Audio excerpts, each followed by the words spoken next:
Dokter ini ketika melihat jam tangan mahal di tangan seorang gelandangan, menjadi serakah dan ingin mengambilnya meskipun rekannya menyarankan agar dia tidak melakukannya. Jack tetap tidak peduli. Tiba-tiba pada saat itu gelandangan tersebut terbangun dan berkata, "Terima kasih," yang membuat Jack sedikit terkejut. Dia kemudian berlari ke ruang pribadinya untuk mencoba jam tangan itu. Namun jarum jam mulai berputar dengan sangat cepat, membuat Jack merasa sangat bingung. Pada saat itu, rekannya berlari masuk dan melihat sesuatu yang mengerikan telah terjadi. Wajah dan tubuh Jack telah menua dengan cepat. Dia segera melihat ke cermin dan merasa sangat ketakutan. Sekarang Jack sadar bahwa penyebab utamanya adalah jam ajaib ini. Tetapi dia tidak tahu cara menghilangkannya. Jack segera berlari ke ruang rumah sakit untuk mencari gelandangan tersebut. Tetapi dia tidak ada di sana. Sebagai gantinya, ada seorang pria muda yang sedang merapikan barang-barangnya untuk persiapan keluar dari rumah sakit. Pria itu berkata kepada Jack, "Saya adalah gelandangan itu. Terima kasih telah menyelamatkan saya." Jack panik dan berkata kepada gelandangan itu untuk segera melepas jam tangan dari tangannya. Tetapi dia hanya tersenyum sinis dan menjawab, "Saya tidak akan membuat kesalahan yang sama lagi. Ini sangat menakutkan."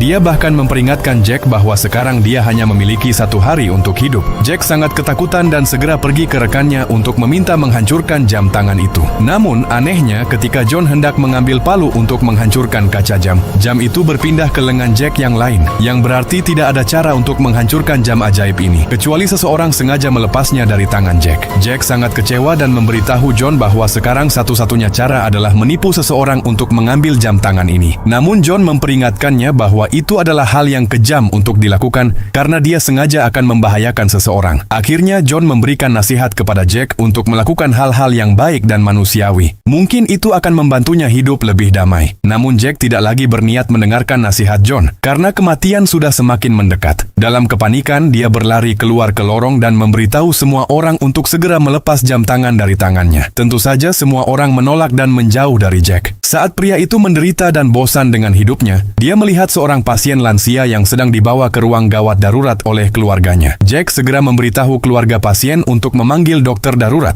Memanfaatkan kesempatan itu, dia mengambil tangan pasien dengan